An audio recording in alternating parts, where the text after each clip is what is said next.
Well, this lecture now, as you can see, is titled Loud Cry. It's basically a study of Revelation chapter 18. Revelation 18 is written as a chiasm, and there is a chiasm of songs. The first two songs are heavenly songs. They are heavenly beings that sing these songs, verses 2 and 4. Songs 3 to 5 are earthly, verses 9, 11, and 17. And songs 6 to 7 are heavenly, verses 21 and 19, verse 1. So all of these are a chiasm. So we have 1 and 2 heavenly, 3 to 5 earthly, 6 and 7 heavenly. And these are great proclamations to the world. A proclamation of warning and a proclamation of victory, with a proclamation of woe by the earthly ones in between. The first heavenly song 1, Revelation 18 verse 1. And after these things I saw another angel come down from heaven, having great power, and the earth was lighted with his glory. And he cried mightily with a strong voice, saying, Babylon the great is fallen, is fallen. Where did we hear that before? Revelation 14, it was the second angel's message. And the second angel's message said, is fallen because that made the nations drink of the wine of the wrath of her fornication. That's where it ended. Now the second angel's message is going to be boosted with additional information. Babylon the great is fallen, is become a habitation of devils, and the hold of every foul spirit, and the cage of every unclean and hateful bird. That's kind of powerful language. That means that the religious systems of the world will be controlled not by the Spirit of God, but by what? Spirits of demons. That's a very, very serious situation. Every foul spirit and every unclean and hateful bird. When the Holy Spirit was likened to a bird, what bird was used as a symbol? A dove. Is that a clean or an unclean bird? It's a clean bird. Now we have an unclean bird. So here is an unclean spirit masquerading as the Spirit of God. Have we seen such a spirit in some of the churches in the world? Didn't we look at some of the videos and what we saw and what terrible things transpire, and how these people then that bring about all these manifestations in the churches actually say that they themselves are God and that, well, they could have saved the world, all these things. Is that the Spirit of God, or is that the spirit of another kind? It must be a spirit of another kind. Revelation 18 verse 3, for all nations, that's rather sad, have drunk of the wine of the wrath of her fornication. So Babylon is controlling the world. The religious system is controlling the world. So the nations have drunk it, and the kings of the earth, that's the rulers, have committed fornication with her. In other words, they're working together with the religious structures. And the merchants of the earth are waxed rich through the abundance of her delicacies. So what have the merchants got to do with this? This is fascinating stuff. So the nations are subject to Babylon. The kings are subject to Babylon. You mean to tell me the merchants are also subject to Babylon? Isn't this interesting? Well, today, if you aren't one of the insiders, you will have problems coping in this world. Heavenly song number 2, Revelation 18 verse 4. And I heard another voice from heaven. You see, there's a second voice from heaven saying, come out of her, my people. This is a very important message. That you be not partakers of her sins, and that you receive not of her plagues. For her sins have reached unto heaven, and God has remembered her iniquities. So this is a message of separation. And God is calling a people out of Babylon.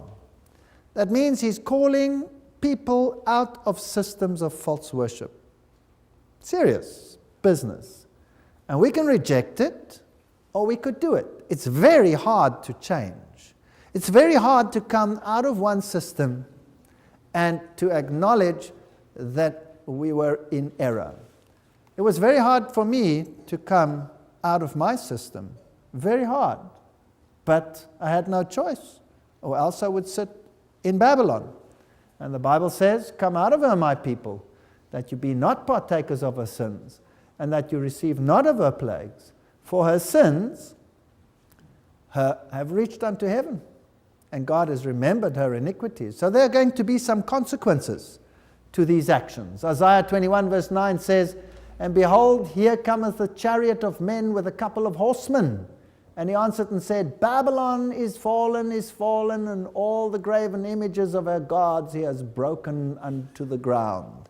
That was the typical message.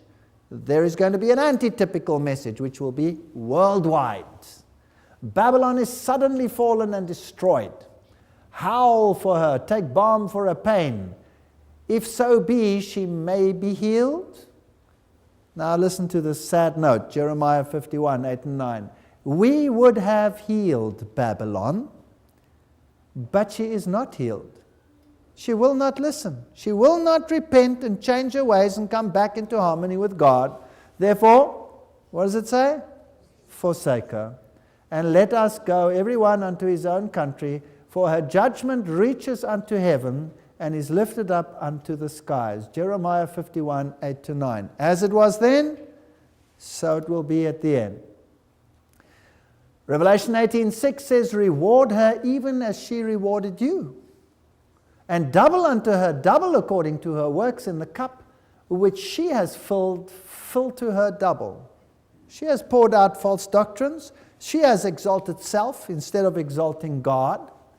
And she will have to face the consequences, because people on this planet will be lost because of her.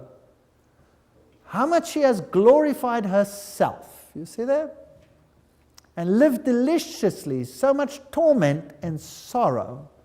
Give her. How much torment and sorrow has she dished out over the years? We've had all these lectures. We've seen what they've done. It is an horrendous story. It's an unbelievable story that we gave piece by piece by piece. Because if we had given it all, you would have all run away. And you would have said, "This is insanity." Would you not have done so? I'm sure you would have. And she has said in her heart, "I sit as queen, and I am not a widow, and I shall not see sorrow. Therefore shall her plagues come in one day, death and mourning and famine, and she will be utterly burned with fire, for strong is the Lord God who judges her." The Babylonian system, which has permeated the whole of the religious world today, is going to be destroyed by God, by fire. Leviticus 21:9, "And the daughter of any priest, if she profane herself by playing the whore, she profaneth her father, she shall be burnt with fire." Not by stoning, by fire. So that'll be the end. So it's better to come out of her than to stay in her. Very, very, very tough call. This is a loud cry. 2 selected messages. I think I may quote that now because we've had a lecture on this, and let's see what the message entails. "Thus the substance of the second angel's message is again given to the world." Remember, Babylon is fallen, Babylon is fallen. "By that other angel who lightens the earth with his glory. These messages," that's the 3 angels' messages, worship God, give glory to him, the hour of his judgment has come. Babylon is fallen, Babylon is fallen. Do not accept the mark of the beast. These messages all blend into one, to come before the people in the closing days of this earth's history.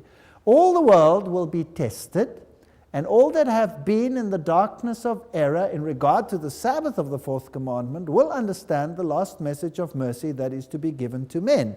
Remember that the Sabbath is just the seal of authority to the entire law of God.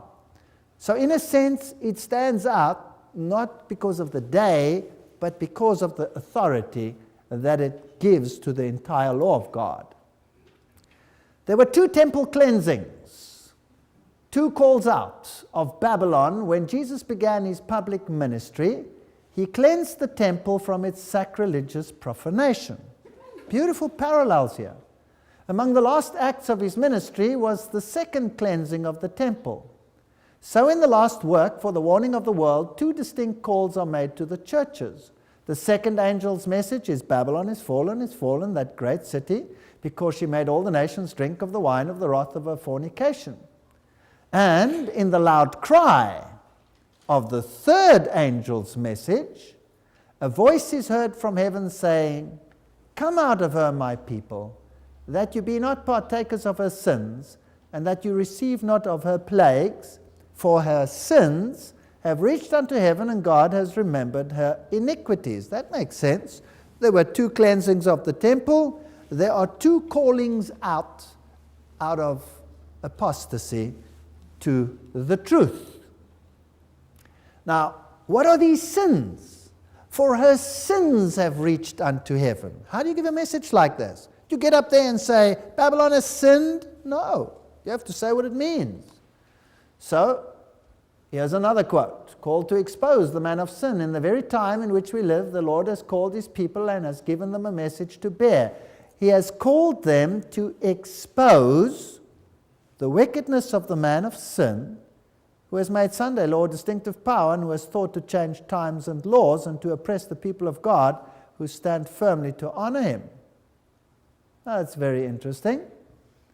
Did we have some lectures here discussing how the law of God was changed?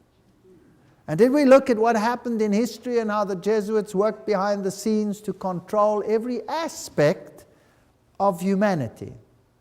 Yes. So we exposed some of this wickedness and how political systems were going to be controlled by this power. In fact, it goes further. In 4 manuscripts released, she writes, people are to be shown what they might expect from the papal power. And the time has come when the Protestant churches are reaching out to grasp the hand of the power that has made void the law of God. Is that so? Is that happening? Did they do it? Are they in the ecumenical movement reaching over and saying, you are our spiritual leader? Yes. So the people are to be shown what they may expect from the papal power. Did we do that in these lectures? Frighteningly so, unfortunately. It's not an easy message to give. It's actually even a dangerous message to give in the times we live in. But that was a necessary message. We are to give the message, Babylon the Great is fallen and is become the habitation of devils and every etc. Come out of her, my people. This message is to come to the churches. And the message must be so presented as to command the attention of reasoning minds. It mustn't be just a load of emotional stuff. It must be a logical message. I hope we have succeeded a little bit in that. It is a huge task. The message of the fall of Babylon as given by the second angel is repeated. Now this is very interesting. Let's start from the beginning. About this mighty angel in Revelation chapter 18 that descends to earth to unite his voice with the third angel. Great power and glory were imparted to the angel, and as he descended, the earth was lighted with his glory. The light which attended this angel penetrated everywhere as he cried mightily with a strong voice, Babylon the Great is fallen, has become a cage of every foul spirit and a cage of every unclean and hateful bird. What does that mean? Well, here it says, the message of the fall of Babylon, as given by the second angel, is repeated. That's correct. We can see that. With the additional mention of the corruptions which have been entering the churches since 1844. Wow. That's fascinating stuff. So in other words, when the message was first proclaimed early on, it wasn't clear what it really meant. It just meant Babylon is fallen because they have false doctrine. But how deep does the rot go is part of the other angel. In other words, what this angel has to do he has to not only say, Babylon, you are fallen, but he must say, you have become a house of demons and of every unclean bird. And how do you do that? You have to reveal the corruptions which have been entering the churches since 1844. And now the Church of England has officially called for seances in the church. How can you allow that if you are a servant of the gospel? So these things are bad. They are bad. And they are designed so that people should recognize what's going on in the world out there, how they have left Jesus Christ behind and accepted another gospel. So here's another one in the great controversy with the additional mention of the corruption which have been entered the various organizations that constitute Babylon. So there's a huge, huge organization here. That is everything that's under control in Babylon. In other words, it's a monstrous task. Who controls Babylon behind the scenes? We had a look at it. We looked and we saw that it was who? The Jesuit order, working stealthily behind the scenes to further the aims of Rome. Then we had a look at the organizations and what their teachings were. And we saw, wow, it's not only that, but there are secret societies like Skull and Bones, Knights of Columbus, Opus Dei, etc., etc., etc. And we looked at what they taught and what they actually stood for. Scary. Then we looked at the great body that they brought together in order to unite the world politically and we see spiritually as well, and that was the United Nations. And we used their quotes to see what they were actually saying. All of these organizations, we went through them one by one, and we saw what has been happening over there. Of Babylon, her sins have been reached unto heaven, and God has remembered her iniquity. She has lifted up the measure of her guilt, and destruction is about to fall on her.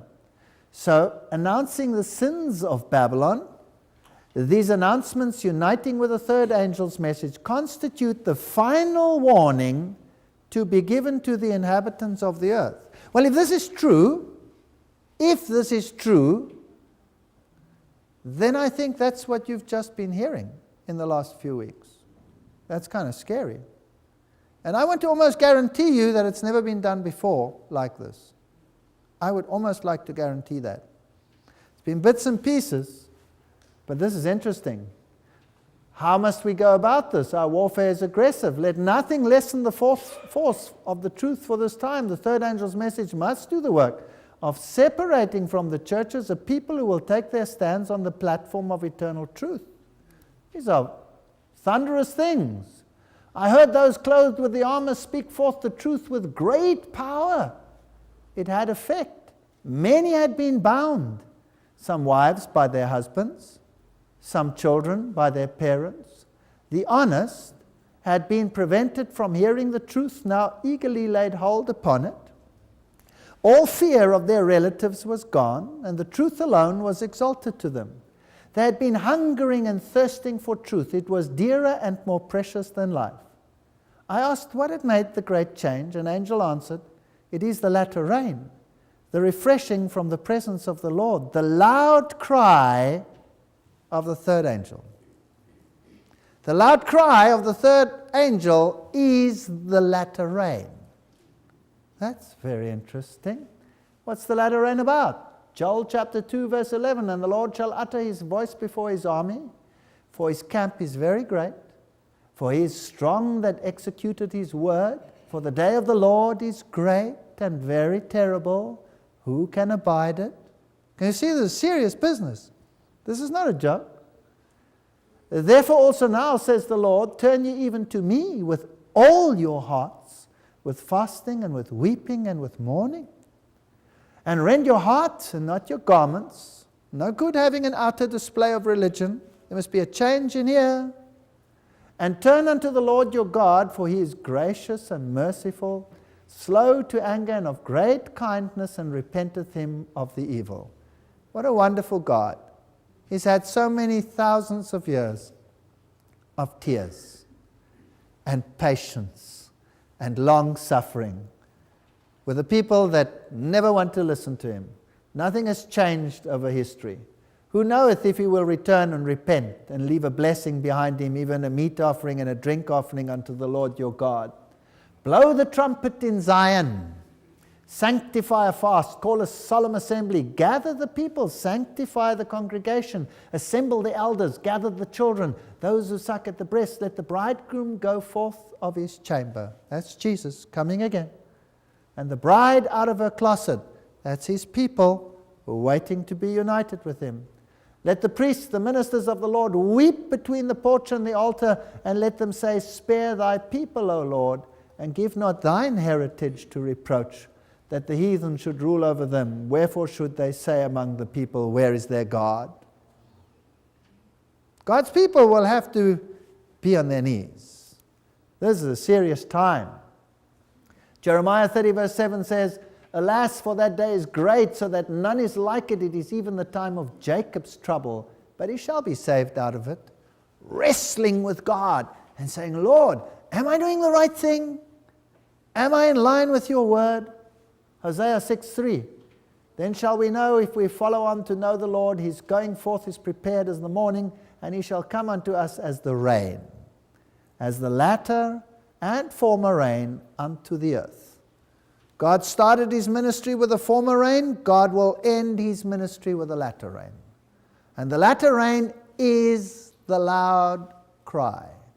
In other words, people screaming to the world, Why do you want to die? Come out of sin. Come, accept truth. You see, it's not a selfish something. It is something for salvation. Joel 2:23, Be glad then, you children of Zion, and rejoice in the Lord your God, for he has given you the former rain moderately, and he will cause to come down for you the rain, the former rain, and the latter rain in the first month. There was a typology there that was fulfilling a greater spiritual truth. Zechariah 10:1, Ask ye the Lord rain in the time of the latter rain, so the Lord shall make bright clouds, and give them showers of rain to every one grass in the field. We have to ask for it. Ask the Lord to help us to make the best plans to spread the truth and to change inside. Ephesians 4:13 and 15, till we come into the unity of the faith and the knowledge of the Son of God, unto a perfect man, unto the measure of the stature of the fullness of Christ, but speaking the truth in love, may grow up in him in all things which is the head, even Christ. It's a very hard message. You have become a house of demons and a house of every unclean and detestable bird. And you have to say it in love, with a tear in the eye. Difficult to do. Jesus has shed many tears in this way for us. Hebrews 12:26. Didn't he shed tears when he said, Jerusalem, Jerusalem, how often I wanted to gather you like a mother hen her chicks, but you would not, and now your house has been left to you desolate. He saw the destruction of Jerusalem. He did it with tears.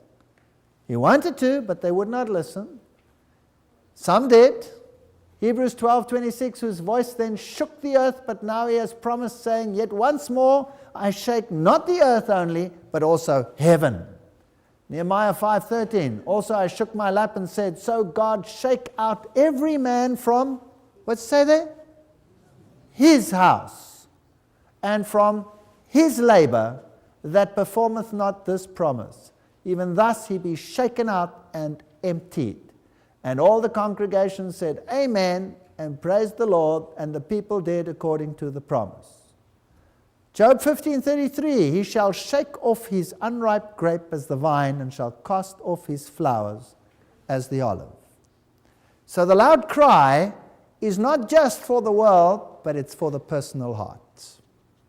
And we have to decide, do we want to be ripe grapes, or do we want to remain unripe grapes? Do we want to grow into the stature and fullness of Christ, or do we want to keep a little bit to ourselves?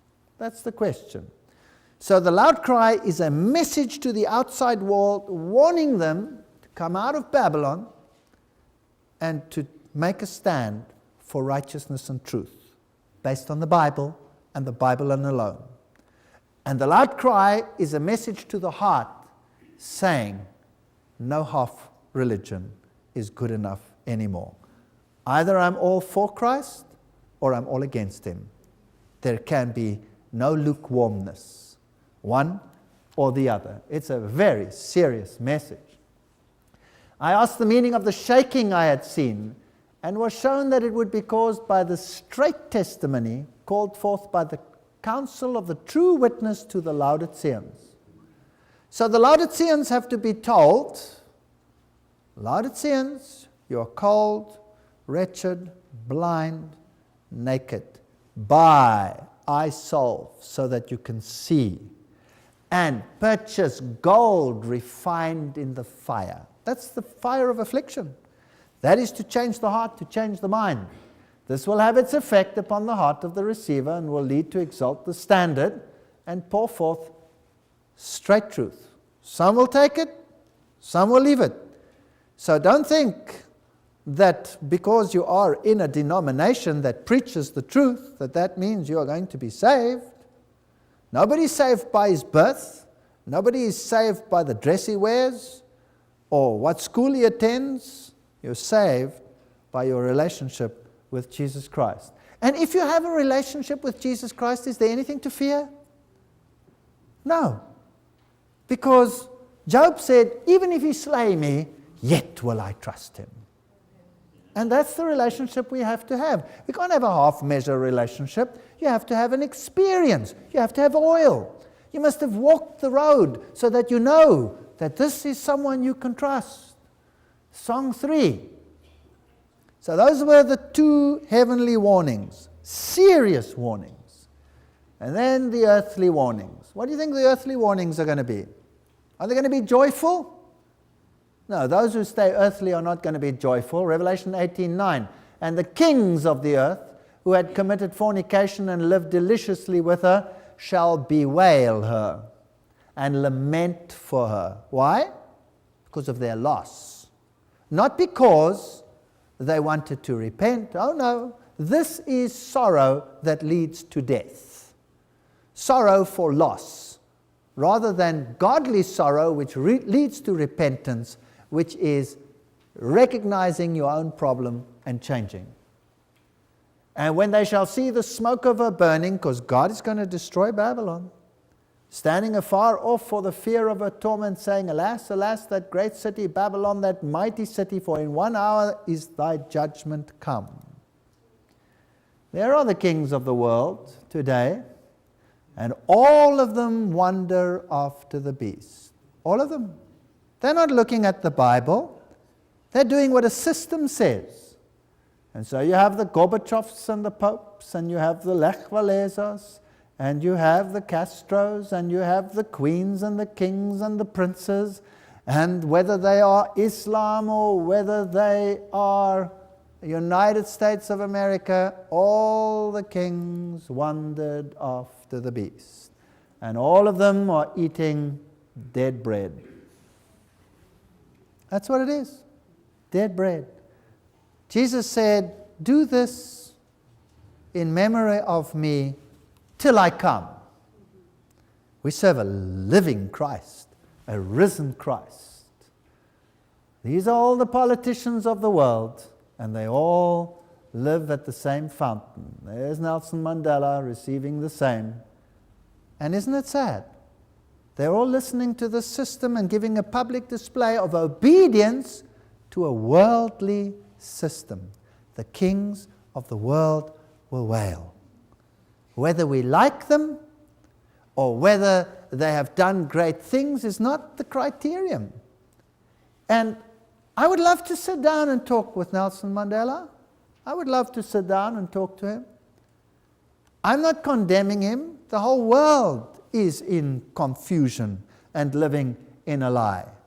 If only he could understand.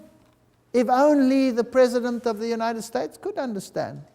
Maybe they could repent and change. Here he is speaking at the United Nations, Pope John Paul II. And he said, now get on with it. Make me a new world order. That's what we need on this planet. Well, maybe you'll get your new world order, but it's not God's order. It's not God's order. Pope calls for a new world order, CNN. His whole New Year's speech. And whether it's Putin or whether it is Bush, who cares? They're all under the same roof. Do you see that the kings of the world are going to wail when Babylon goes? Yes or no? Yes, they're going to wail. Song 4 is another earthly one. And the merchants of the earth shall weep and mourn over her. For no man buyeth their merchandise anymore. Who controls the merchant world and the banking world? We had lectures on it. Do you remember? Whole lectures. And we saw that in control of all of these are the secret societies. Yes, Skull and Bones controls at the upper level, Masonry controls at the lower levels. Everything is controlled. And the merchants of the world cannot move without saying yea or nay to the power of the beast. You try and open a store in a mall and tell the mall that you'll be closed on a Sabbath day. Will you get a store? No, you won't. You can close on a Sunday, but you can't close on a Saturday. You have to obey the beast, and more you'll have to obey the beast in order to be a merchant. Have you noticed how the little man is being squeezed out of the world? And how the mega companies have come together and are controlling everything? And soon you will not be able to buy or sell unless you are part of the system. And those who are part of the system are cashing in. They don't mind. They don't mind. So the merchants of the earth shall weep and mourn over her, for no man buyeth their merchandise anymore. The merchandise of gold and silver and precious stones and pearls and fine linen and purple and silk and scarlet and fine and wood and many things, ivory and vessels and most precious wood and brass and iron and marble and you name it, and cinnamon and odors and ointments and frankincense and wine and oil and flour and wheat and beasts and sheep and horses and chariots and slaves and souls of men. Whoa, what was that? They control everything, even the souls of men and slaves. Is there a slave trade in the world today? Bigger than you might imagine. And the sex slave trade in the world is not going unnoticed by the eye of God. What happens behind the scene is so horrendous, it's not worthy of mention in this circle. And they work with the souls of men. And the fruits that thy soul lusted after are departed from thee, and all things which were dainty and goodly are departed from thee, and thou shalt find them no more at all. Is there going to be an economic collapse? Yes, because Babylon is going to collapse. Revelation 18:15, the merchants of these things which were made rich by her shall stand afar off for the fear of her torment, weeping and wailing, and saying, Alas, alas, that great city that was clothed in fine linen and purple and scarlet and decked with gold and precious stones and pearls. For in 1 hour so great riches is come to naught. Wow. So the whole system of the economy, based on the secret societies, is going to collapse.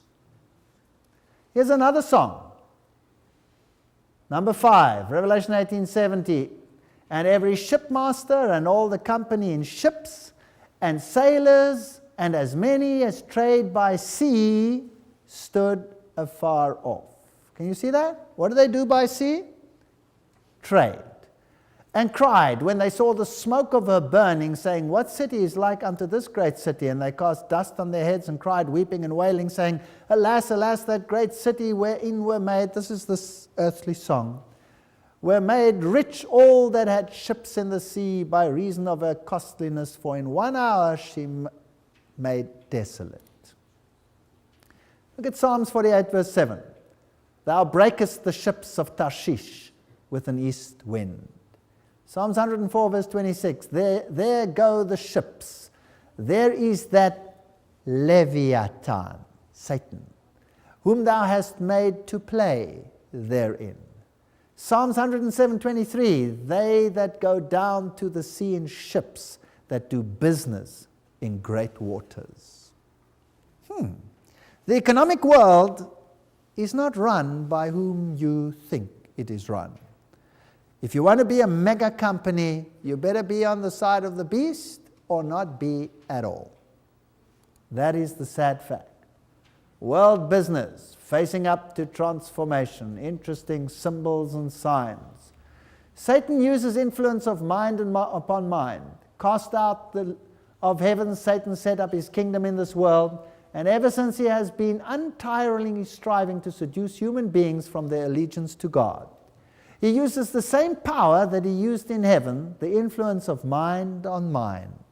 Men become tempters of their fellow men. The strong, corrupting sentiments of Satan are cherished, and they exert a masterly, compelling power.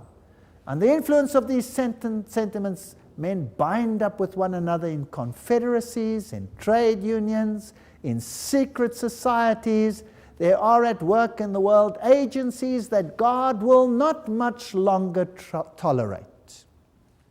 The trade unions will be the cause of the most terrible violence that has ever been seen amongst human beings. Do you think this is going to come true? I believe so. I've stood on the other side of the trade unions.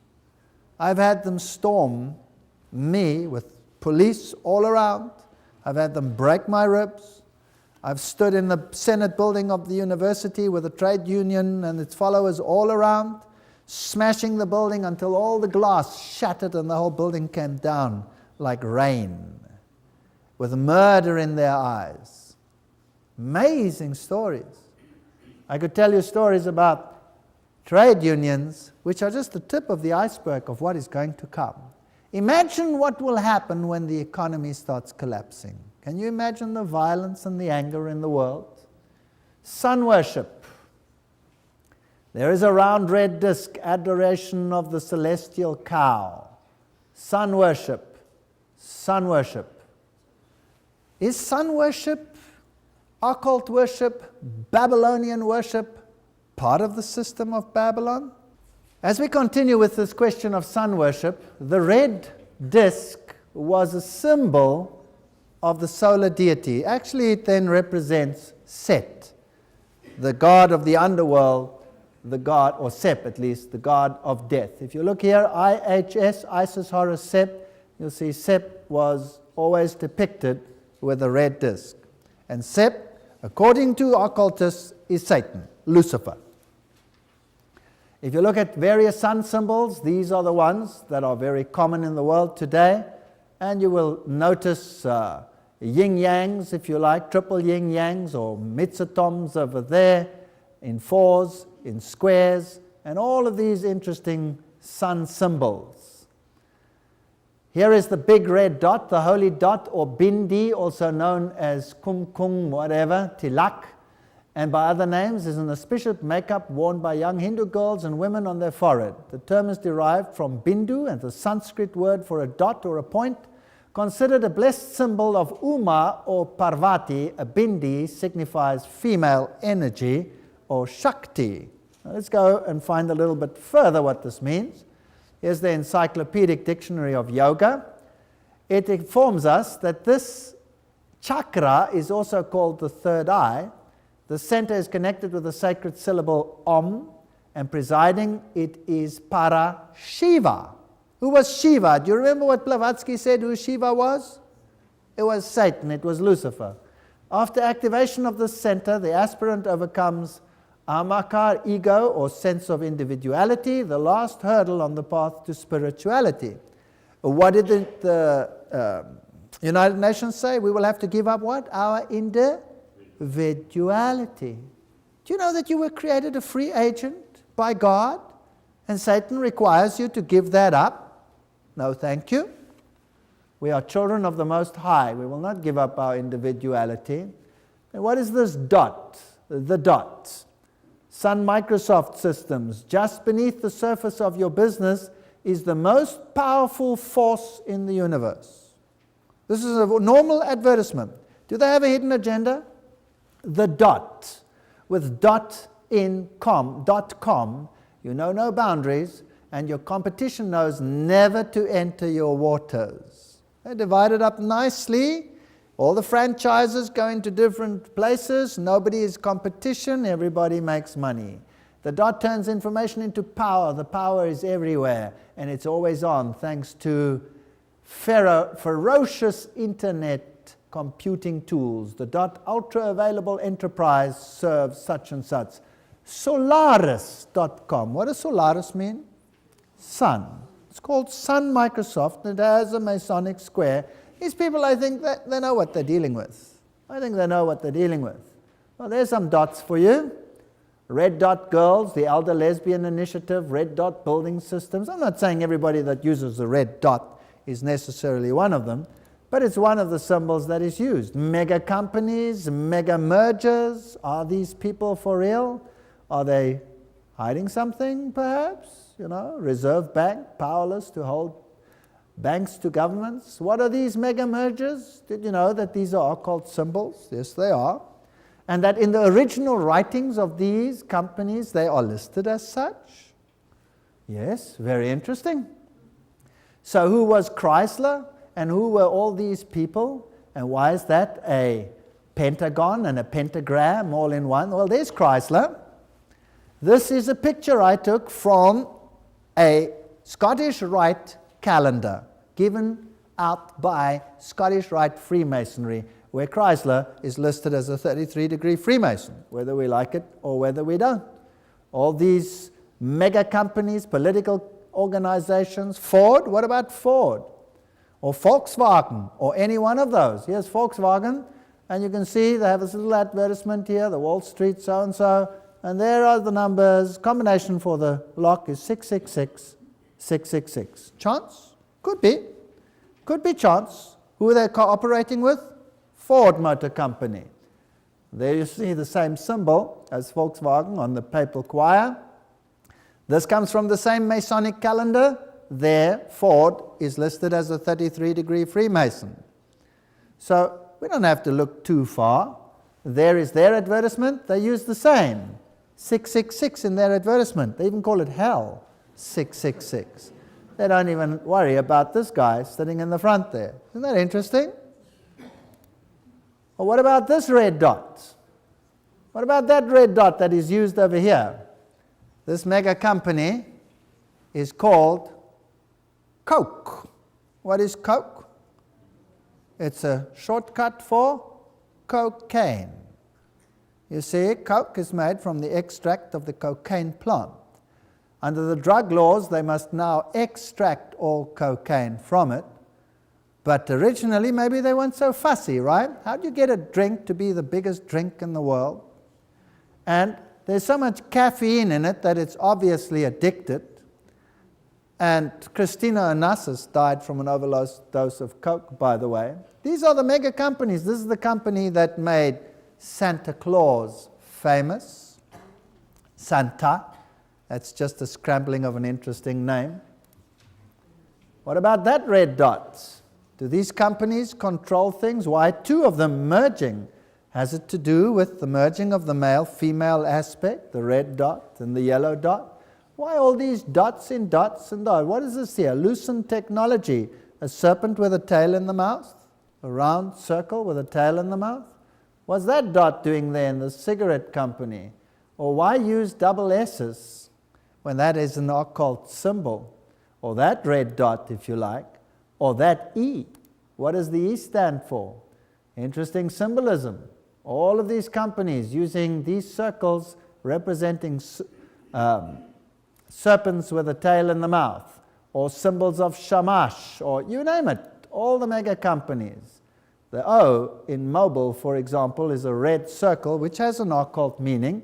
The original symbol of mobile was Pegasus. Pegasus is the god of death. And pentagrams, shells, the Coptic versions or the deities used to come out of the shell. They're the great banking companies. the strange combinations of animals. There's an interesting Eastern logo, that one over there, used by some of the mega companies. That's just interesting stuff. Alfa Romeo uses a serpent swallowing man. Actually, when you think about it, why have a serpent swallowing man? Isn't that interesting? Or this one over here, used by this motor company. It's the symbol of the bull cult. We could go on and on and on. It's not really important. I mean, symbolism is not important. It really is a joke. Or this one over here. That's a very interesting one. It's the same as Lucent Technology. Lucent Technology. This company over here, Circle. And it's also actually the serpent with the tail and the mouth, but written so neatly that the inside makes a 6. Is all this chance? Well, if you go and read the book by Kathy Burns on Masonic symbols, you will see that many of them explain exactly where they get their symbols from, and they are occult. And they say so themselves. You have 13s hidden in them, bell. You have so many bells. Bell this, bell that, bell the other, bell, bell, bell, bell, bell. Who was Bell? It was a god, Bell. Well, here's an interesting one. I've shown this to you before, but I want to point out something else. This was the official website of the Church of Satan, and initially there was a company logo that seemed to be a sponsor for this. Can you see it down there? Can you see it down there? That's very interesting. That's taken direct from their official web page. Well, they later denied it like crazy, but it was there. It's taken off now. But here is another massive franchise. What is all this symbolism? Double-headed eagles and all these symbols.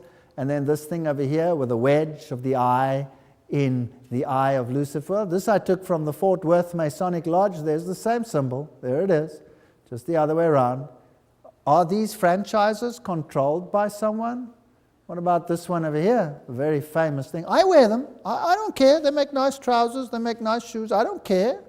I have to walk. It's always nice, you know. Occasionally you can give an extra stamp. Well, Nike, they know exactly who that is. They say that it is the goddess, the spirit of Nike. The goddess. They know who they're dealing with. Well, what about all these mega companies? Do they have to have the double S built in? Do they have to have it? Or do they have to give Masonic handshakes when they hand out their little medals to each other? Little awards for great work? Do you know this card? This is the cash card. In Africa, we use these. You take this card and you go, and you pay anything from a parking meter to whatever you want to pay. You can put as much money on it as you like. It's cash. Wherever you go, you just go swipe and it's cash. And when it's empty, it's empty. You go back to the bank, you swipe it and you fill it up. You can fill it up at the supermarket. Just punch in your bank number, swipe it through, and you got money again. It's an interesting card. What has it got on it? It's got all these symbols on. Mitsubishi uses the same symbols. They are symbols of pagan deities. It has the all-seeing eye on it. It even has a coin on it with a face on it. And I don't know whether you can recognize that face, but I can. Whose face is it? It's Pope John Paul II. Yes, interesting. I wonder who controls the world's cash. What about the world entertainment media? These are the megastars of the world. What's he doing here, showing off Masonic ritual? You remember who he is, don't you? He played in the Titanic. He was the main star. Okay. And let's just have a look at this, what they showed on one television station. There is nothing wrong with your television. Do not attempt to adjust the picture. We are now controlling the transmission. We control the horizontal and the vertical. We can deluge you with 1,000 channels or expand one single image to crystal clarity and beyond. We can shape your vision to anything our imagination can conceive. For the next hour, we will control all that you see and hear.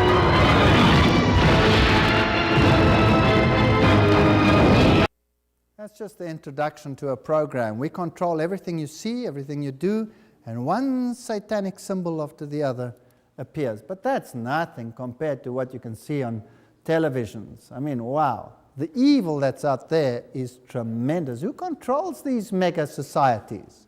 Who controls the entertainment world? Well, these are the mega companies. What are they using? What does CBS uses? Uses the all-seeing eye of Lucifer. What's Columbia use? Uses the Masonic triangle plus the goddess. Yes. That's basically the one carrying the flame. That's Lucifer with the sun symbol behind her. Or this one over here using the half moon, or this one over here using a Masonic shield, or using Masonic triangles. These are sacred mountains that are used in the worship, particularly in Aztec countries. Or this company over here, again using the top of the Masonic triangle with the female deity, the female form of Lucifer, and using Pegasus, the god of death, as their symbol.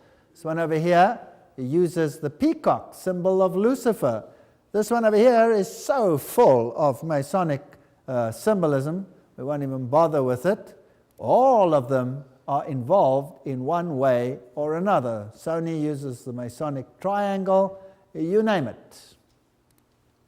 Who controls them? We've looked at the sporting world, same symbols. And then there's another song. Rejoice over her, song 6. Rejoice over her, thou heaven, and ye holy apostles and the prophets, for God has avenged you on her. And a mighty angel took up a stone like a great millstone and cast it into the sea, saying, thus with violence shall that great city Babylon be thrown down and shall be found no more at all. Okay. This is a heavenly song, and it's declaring the destruction of Babylon. Babylon to be thrown down and shall be found no more at all. Revelation 18:22, and the voice of the harpers and the musicians and the pipers and the trumpeters shall be heard no more at all in thee. No craftsman of whatever craft shall be shall be found any more in thee, and the sound of a millstone shall be heard no more at all in thee. Verse 23, and the light of a candle shall shine no more at all in thee, and the voice of the bridegroom and of the bride shall be heard no more. That's what they do, marry and give in to marriage, all in thee, for thy merchants were the great men of the earth, for by their sorceries were all nations deceived. And in her was found the blood of the prophets and of the saints and of those that were slain upon the earth. Don't think this system has been good. How many people have the Mussolinis of this world slaughtered? Unbelievable, countless millions. And how many people have not died in the business world with corrupt dealings? Unbelievable. But notice this one over here. This music, harpers, musicians, pipers, trumpeters shall be heard no more. No more. What about the world of music? Do you know who that is? Wolfgang Amadeus Mozart. What was he? He was a high Freemason. Daniel 3, 1-6. Nebuchadnezzar the king made an image of gold whose height was 60 cubits and its breadth 6 cubits. Then Nebuchadnezzar the king sent to gather together the satraps, the prefects, the governors, the counselors, the treasurers, the justices, all officials of all the provinces come to the dedication of the images. Did he leave anyone out? No, he had a long list as who had to bow down. Everybody. Then a herald cried aloud, to you it is commanded, O people, nations, and languages. Wow, it sounds just like Revelation. At the time you hear the sound of the horn, the pipe, the cither, the lyre, the harp, the bagpipe, all kinds of music, you shall fall down and worship the golden image that Nebuchadnezzar the king has set up. Now we've looked at how this worship is in the churches already, so I'm not even going to show you that. But Babylon is more than just the churches. You, O king, have made a decree that every man who shall hear the sound of the horn, the pipe, the cither, the lyre, the harp, the bagpipe, all kinds of music shall fall down and worship the golden image. And whoever does not fall down and worship, he should be thrown into the midst of the burning fiery furnace. Daniel 3, 10 and 11. So music will play a tremendous role in the final confusions. Die Zauberflöte, the magic flute. Do you know this beautiful piece of work? Well, who was it dedicated to? It was dedicated to Isis and Osiris. And seeing that I don't have a clip, maybe I even have to sing it to you and chase you all away. But it said, to Isis und Osiris. Anybody know that? Ode to Isis and Osiris? I'm not going to sing it. I don't want to make you suffer that much. You're suffering enough already. But that was what it was. That was the stage. You had the half moon with the deity in it, the queen in it. That is occultism. The set was Egyptian with all the ancient figures. Listen to what this knowledgeable fellow on this subject has to say. Listen carefully. It's a very short clip. Great. Music's such a beautiful thing. Oh, it's a religion. It's amazing. I love seeing like all different cultures just there together, bobbing their heads or just moving to the music, no segregation. Music's the one thing that can cross over all boundaries. Oh yeah, that's a language. That's a complete language. All right. First thing he said was, oh yes, it's a religion. Music is a religion, and it is a language. It crosses all boundaries, all barriers. That's what he says. He should know. One big party, the house scene. And today, thousands and thousands, no, millions, are duped into this type of activity. And where does it start? It starts with the heart of Babylonian worship. This man is Aleister A. Crowley, and the Beatles even had a song dedicated to him. Aleister Crowley. Do you remember that? Yes, they loved him. And so does the entire rock world love Aleister Crowley. He was an interesting man. Let's see what he wrote. This is Aleister Crowley saying, I feasted myself on the blood of saints, but I am not suspected of men to be their enemy. For my fleece is white and warm, for my teeth are not the teeth of one who tears, and my eyes are mild, and they know me not as the chief of the lying spirits. Beautiful art thou, O Babylon, Babylon, thou mighty mother, that ride upon the crowned beast. Let me be drunken upon the wine of your fornication, and let your kisses wanton me to death. Ooh, I think he was on the other side. What do you think? This is wickedness in high places. Do you think these people are just deceived, or do they know what they are doing? They know what they are doing. So he was a wicked, wicked Luciferian. Well, here are the big bands today, Rush and all of these. Here's a band, and up there is in their album this dark picture over there where you can see nothing. Try and highlight it a little bit, and you'll see there's actually a man looking down there. I don't know whether you can see that, but that is none other than Anton LaVey, founder of the Church of Satan. This is a nice band. Notice that they use the same symbolism. Kiss knights in service of Satan. Very friendly people. Or this man, Bono, we've had him before. He was the one that now appeared in the Nelson Mandela Festival, together with some other stars that we'll be seeing. Remember that he has the bent cross, and he is the friend not only of, who gets to meet these people as a rock star? Kofi Annan, the presidents of the United States, all the big people in the world, Jesse Helms. That, by the way, is an interesting signal picture, but I'm not going to go into those details. Or the Pope. Well, if you wear a bent cross, you get into all these things. A deeper meaning, the rock music. Zeus gathering? Do you think they are inviting you to a particular deity, perhaps? Babylonian water?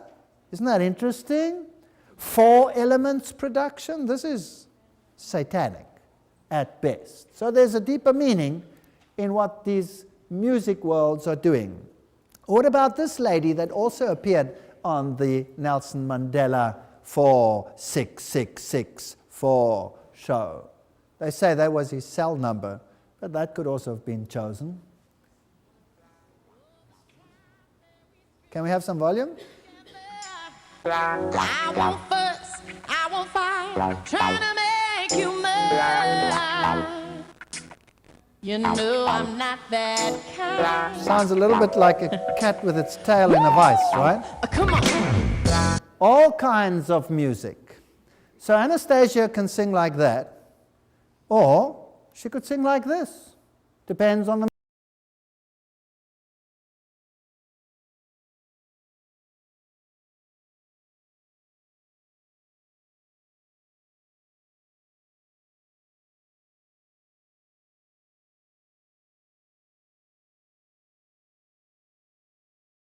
mood. All right, we don't have to go into all the details of what she sings. Do you think this is chance? This particular thing over here? Or looking over the rims of the glasses? If you think that's chance, is the unk on her music labels and the sun symbols, are they chance? And why do all these birds of a feather flock together? Do you think that all kinds of music might be interesting? Mother of queens, what does that mean? A queen is a homosexual, a male-female variety. There was a whole band that was called Queen. Who was the main singer? Freddie Mercury. Have you heard of him? Well, he was one, and he paid the price. What does it mean if there's a sunflower on their advertisements? Well, isn't there nobody here who can help us out, who was on this road? This is an advertisement for LSD. Come and fetch your drugs here. Of course, it's also highly sexually suggestive, and there are wings, and there are Babylonian symbols when you get invited, and of course, free sexuality. E equals love and happiness. Who is E? E is ecstasy, but it's also the eye of Lucifer. And he controls all the media. That's why we have email. Interesting. So if you worship him, you have happiness and love and free sex, rock and roll. All of it is highly suggestive of sexuality. It's pretty sick. And sex for sale. There's a record company using a red dot, and it has a virgin in it. That's very interesting. Also another mega company. Or who is this beautiful lady? Or is it a lady? Let's listen to her sing. I just can't explain in this language that I use. Do you recognize her? Something leaves me speechless. Megastar. Time that you approach. What's her name? Each time you go. Her name is Elton John. What does she say? She says, or he says, there is nothing wrong with going to bed with someone of your own sex. I think people should be more free with sex. They should draw the line at goats. Well, I don't know whether I should even say that, but Aleister Crowley said you don't have to draw the line there.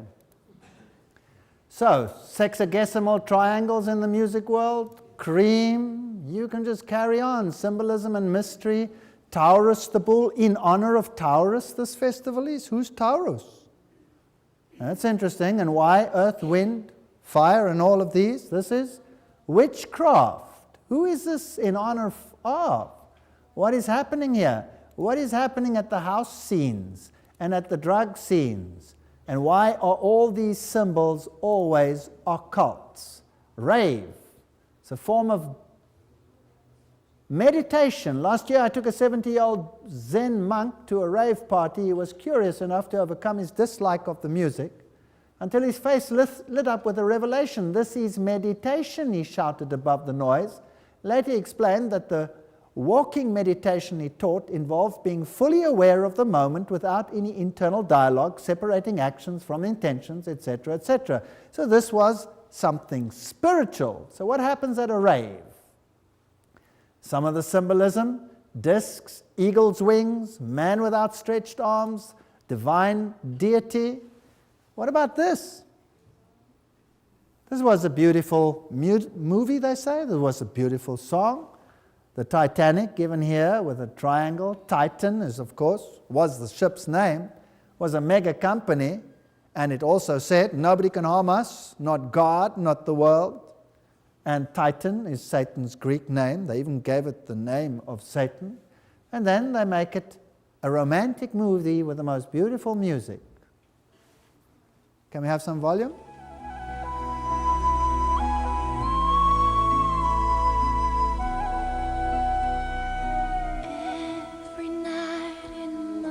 Every night in my dreams, I see you, I feel you. That is how I know you go on. That is how I know you go on. You live forever.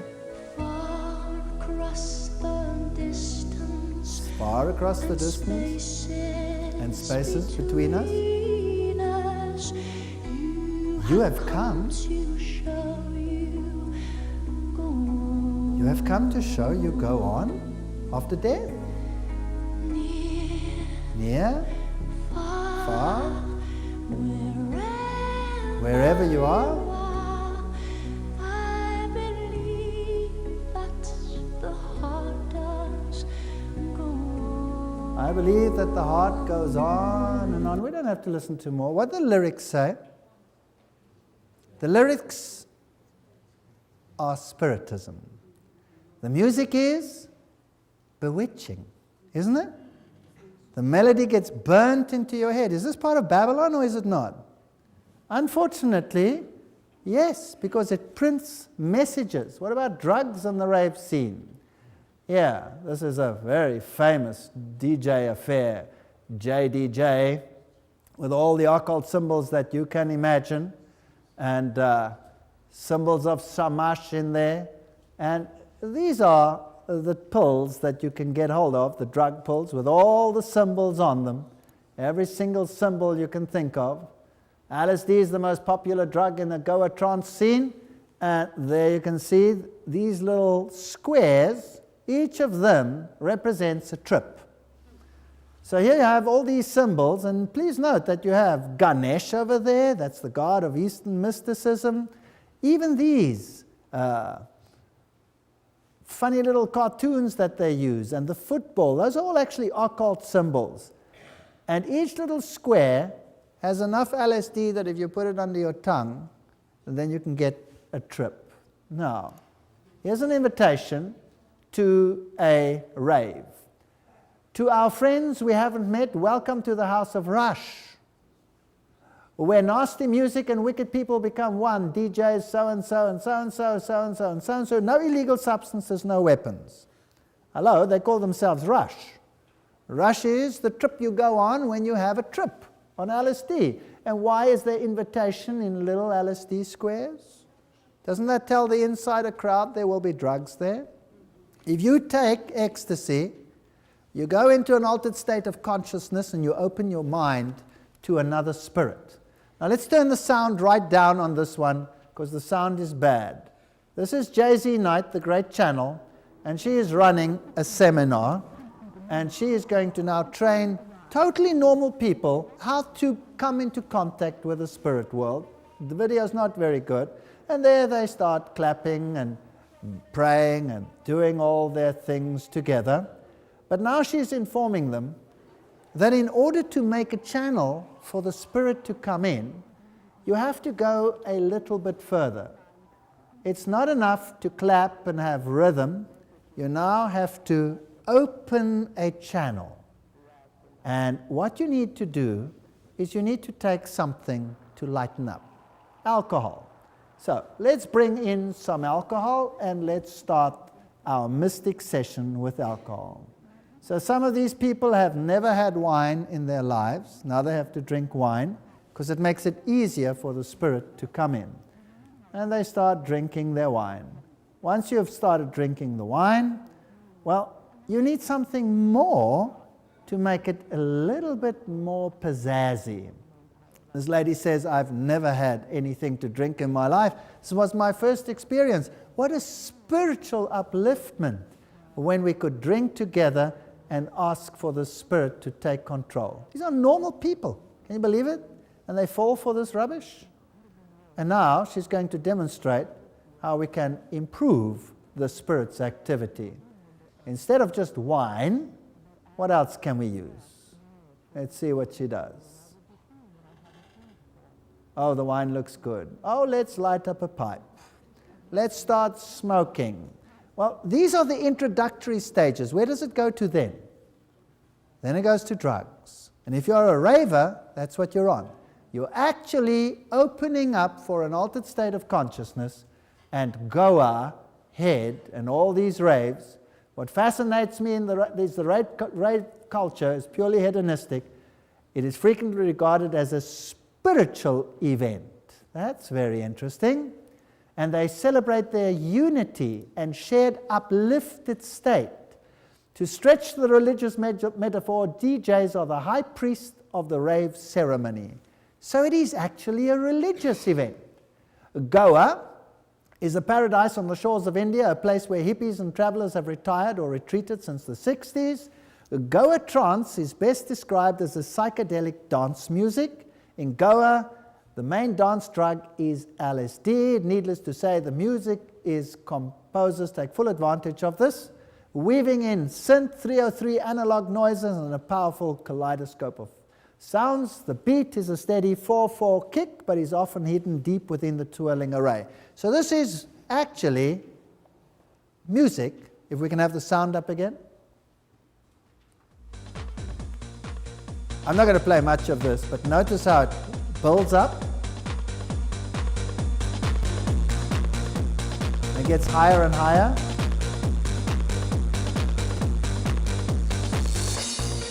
I've come down from violet skies. And then she says, I come down from violent skies. I'm about to reveal the tales of your life. I'm about to reveal the tales of your life. Too many secrets are locked inside your minds, but you're all Oh, it's pure spiritism, the song. But the ravers don't even notice it because they're high and they're being imprinted with something in their heads.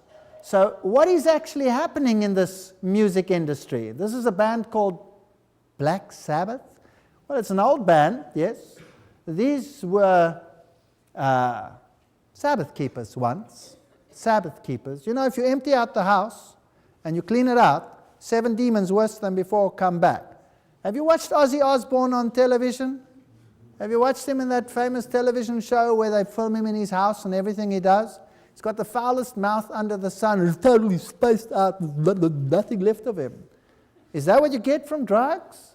Really not worth it. This man over here, notice that he has a witch's coven down there. And this man also used to be a Sabbath keeper.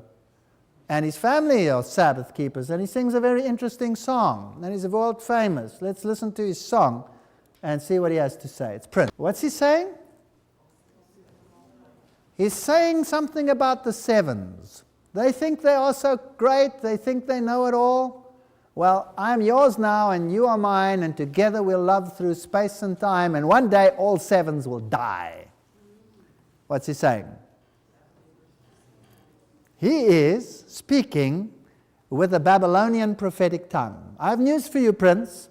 Read Revelation, and you will see God will not let them die, although you might think so. Well, let's go a little bit deeper. This is a very famous man, Carlos Santana. He's speaking in Rolling Stone magazine, and he's saying, in my meditations, this entity called Metatron said, we want to hook you back to the radio airwave frequency to reach junior high schools, and universities. Once you reach them, we want you to present them with a new form of existence. People are going crazy with Latin frenzy and Spanish frenzy, but it's really African music that Ricky Martin is playing and Jennifer Lopez is playing, and I am playing. Right, so he wants a new form of existence, he wants a new religion printed into their minds, and who's telling him this? An entity that he speaks to called Metatron. Who's Metatron? Well, let's go to the highest Masonic book, Morals and Dogma, and ask them who Metatron is. The 28th degree of Scottish Freemasonry is subject to Metatron and Saldaphon. Now, who are they? Quote, Morals and Dogma, Albert Pike. The password of the degree is given as Metralon, which is a corruption of Metatron, the cherub, who and Saldaphon are in the Kabbalah the chief of the angels. The active and passive symbols are the male and female. So who is Metatron? It's Satan. Who is Sandalphon? It's the female aspect of Satan. One and the same thing. So who is Santana speaking to?